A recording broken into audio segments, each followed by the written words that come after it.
Subscribe करें हमारे YouTube channel साधना gold को और पाएं वीडियोस सबसे पहले। बेल आइकन दबाना ना भूलें। तो एक बार ब्रह्मा विष्णु महेश अपनी पत्नियों के उकसाने पर अनुसुईया के सतीत्व की परीक्षा लेने धरा पर आए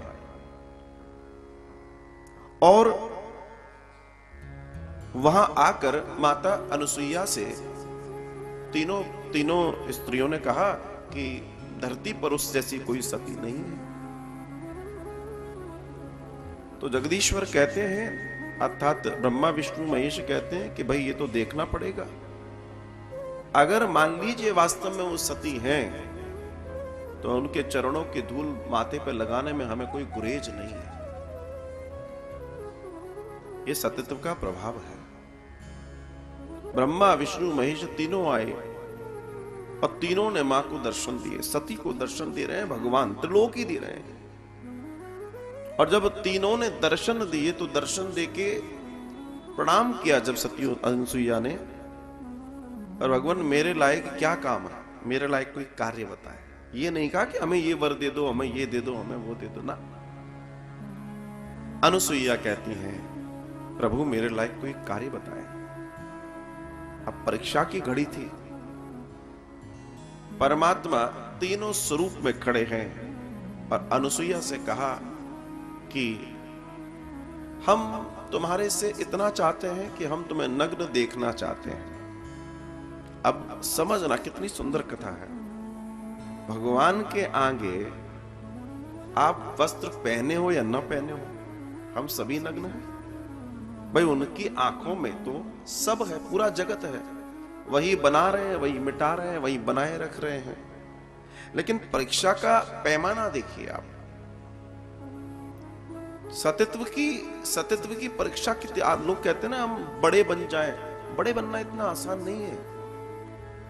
बड़े बनने के लिए बहुत तपस्याएं, बहुत परीक्षाओं को पास करना पड़ता है। और जीवन में जिसने कठिनाइयों के दौर को गुजार लिया, फिर उसके जितना महान आदमी नहीं होता। और अक्सर लोग वहीं टूट जाते हैं। ध्यान रखना, जब आपका अच्छा समय है, अच्छा समय तो ऐसे भी है कि अगर आपका अच्छा समय है तो उसका कोई बुरा नहीं कर सकता। अगर आपका अच्छा समय है तो उसको कोई बुरा नहीं कर सकता। लेकिन इंसान वही है जो बुरे को भी अच्छा कर ले। बस वही समझना बहुत जरूरी है। धर्म, अध्यात्म, पूजा पद्धति, ईश्वर को पाना, जगत के सारे ये जो नैतिक कर्म है, इन सब में भी इस बात का बहुत ध्यान रखना है। सती अनुसुईया प्रेम से मुस्कुराई,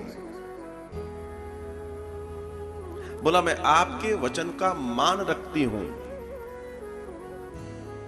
लेकिन आपको भी एक मेरे को वचन देना होगा।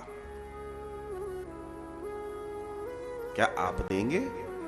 बोला हाँ दिया। अब भगवान ने कहा हम तो जीत ही जाएंगे, जो बात होकर आई थी देवियों से। तो बोले आपके अनुसार मैं जो कहेंगे वह करूंगी, लेकिन आपको शिशु रूप में मेरे सामने प्रकट होना होगा। आप तीनों दूध मुहे बालक के रूप में मेरे सामने प्रकट हो जाओ। और महाराज जैसे ही अनुसुईया ने ये कहा, उनकी मजबूरी हो गई, क्योंकि उसने अपना काम किया, उसके बाद उनको अपना काम करना ही था। आप देखिए कि एक शरीर जिस पर वस्त्र नहीं है, वो शरीर कई कामनाओं से भर सकता है, लेकिन उसी मां के सामने जब तीन उसके बच्चे पड़े हों तो उन बच्चों के लिए उसके ममत्व के दूध की धार बह जाती है। और इन तीनों देवताओं को मां अनुसुईया ने अपनी छाती से दूध का पान कराया। अब सोचो कितना महान चरित्र होगा ये, कितना महान चरित्र। और इसलिए अनुसुईया सिर्फ यहां नहीं, अनुसुईया को इतना महान क्यों कहा जाता है? जब भगवान श्री राम को वनवास की बात कही गई और गुरुजी वशिष्ठ जी की पत्नी अरुंधति जब माता सीता का श्रृंगार कर रही हैं, अर्थात उनको वत्कल वस्त्र पहना रही हैं, तब वहां उस कक्ष में जब अरुंधति और माता सीता ही थे, कोई और नहीं था, तब वहां अनुसुईया प्रकट हुई थी। और अनुसुईया ने प्रकट होके कहा हाथ जोड़ के कि जीजी आपसे बस एक निवेदन है। बोला क्या? बोला निवेदन इतना है कि ये श्रृंगार जो आप कर रही हो ये पूरा मत करना, अधूरा करना। बोला क्यों? बोला ये मेरे आश्रम भी आएंगे जहां हम निवास करते हैं, तो इसमें का कुछ सौभाग्य तो हमें भी मिले। अकेले पूरा सौभाग्य ले लोगे क्या आप? जगत जननी के श्रृंगार को करने का सौभाग्य मुझे भी मिले। तो जब भगवान राम वनवास में थे तो उस दौरान सती अनसुईया अत्रि के जब आश्रम पहुंचे थे तो ऋषि अत्रि ने बड़ा गूढ़ ज्ञान श्री राम और लक्ष्मण को दिया था। वही अनसुईया ने माता सीता को स्त्री धर्म की व्याख्या की थी। आप कल्पना करके देखिए, जगत जननी जिनको वो मांगने आई कि आप जब आए तो आप मेरे पास जरूर आए, मैं भी आपके श्रृंगार को करना चाहूंगी। और आप सोचिए कि जब वो आई तब उनको जगत जननी जगदम्बा को अनुसुईया कह रही है स्त्री धर्म क्या है। किसके लिए बताया? इस कलयुग के लिए बताया, हमारे और आपके लिए बताया। और ये एक महान महान दर्शन था। जब उस महान दर्शन में आनंद के साथ अनुसुईया श्री सीता जी को बताती हैं कि नारी का प्रभाव क्या है, उच्च स्तरीय नारी, निम्न स्तरीय नारी, मध्यम स्तरीय नारी कौन है। तो सबसे पहले अनुसुईया माता सीता से कह रही हैं कि देवी, जिस स्त्री की नजर में अपने पति को छोड़ के पूरी दुनिया के पुरुष स्त्री दिखाई देते हो, उस भाव से जगत को जो स्त्री देखती है वो अपने आप में सती होती है। जिसको स्वप्ने में भी पराये पुरुष का दर्शन नहीं होता वो अपने आप में सती होती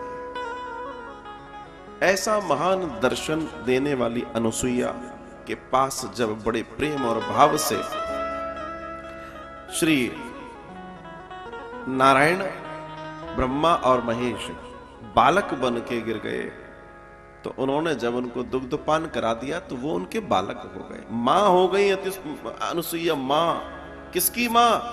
जगदीश्वर की मां। क्योंकि जब अनुसुईया और अत्रि ने तपश्चर्या की तो उन्होंने नारायण को नहीं बुलाया, ब्रह्मा जी को नहीं बुलाया, महेश जी को नहीं बुलाया, जगदीश्वर की प्राप्ति की तपश्चर्या की। तो इसलिए वो त्रिदेव प्रकट हुए थे। और जब वो कहते हैं कि आप तीनों, बोला आपने जगदीश्वर बुलाया, हम ही जगत के ईश्वर हैं, ब्रह्मा विष्णु महेश है। आप बोलो हमसे क्या चाहते हो। तो इनके अनुसुईया के जो पति हैं उनका नाम है अत्रि। अत्रेव अत्र एव इति अत्रि। वो व्यक्ति जो सदा जहां है वहीं रहता है, इज कॉल्ड अत्रि। कहने का तात्पर्य, आप जहां हो, जिस समय हो, जिस स्थिति में रहो, वहां ईमानदार रहो, ऑनेस्टली अपना काम करो। अगर आपको किसी ने बोल दिया भैया यहां की सफाई कर दो, तो फिर सफाई कर दो। उस काम को पूरी ईमानदारी से करो और पूरे वहीं के हो जाओ। और अगर इस काम को, कोई भी काम आप जीवन में कर रहे हैं, अगर उस काम को आप शिद्दत से करोगे, जिस समय आप जाओ वहां अगर ईमानदार रहने लगो, तो आपको जीवन में कभी कोई समस्या ही नहीं।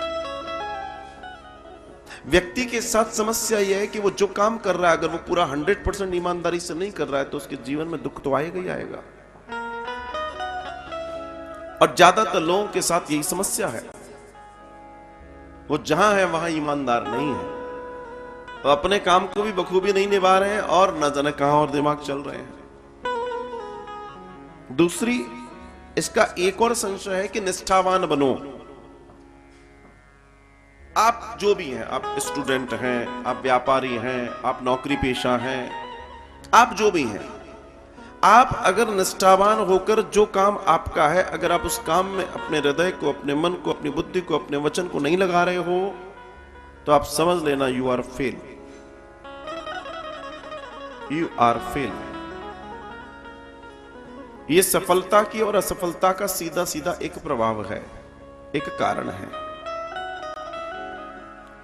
और इन दोनों के इसी नियम के कारण कि इन्हें किसी में बुरा नहीं दिखता, बुरा नहीं दिखता, तभी तो उनको बालक बना लिया। वरना एक स्त्री के सामने जब जगदीश्वर खड़े हो तो एक समय तो वह कह सकती है कि भाई मुझे तो हर प्राणी को, परमात्मा को पाना है, तो परमात्मा जब सामने है तो मैं पा क्यों न लूं।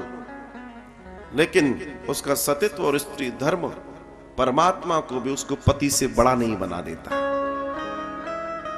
एक स्त्री का धर्म कहता है कि नहीं, मेरे लिए पहले मेरे पति। कहने का तात्पर्य मेरा यह है कि यहां पर यह समझने वाली बात है कि स्त्री का इतना बड़ा नियम है कि वो सारी चीजों को बैलेंस करके चलती है। वो अपने गृह कार्य भी निपटाती है, वो अपने धार्मिक कार्य भी निपटाती है, वो अपने मायका भी निपटाती है, वो अपना ससुराल भी निपटाती है, सबको मैनेज करने में पूरी जिंदगी लगा देती है, पूरी जिंदगी।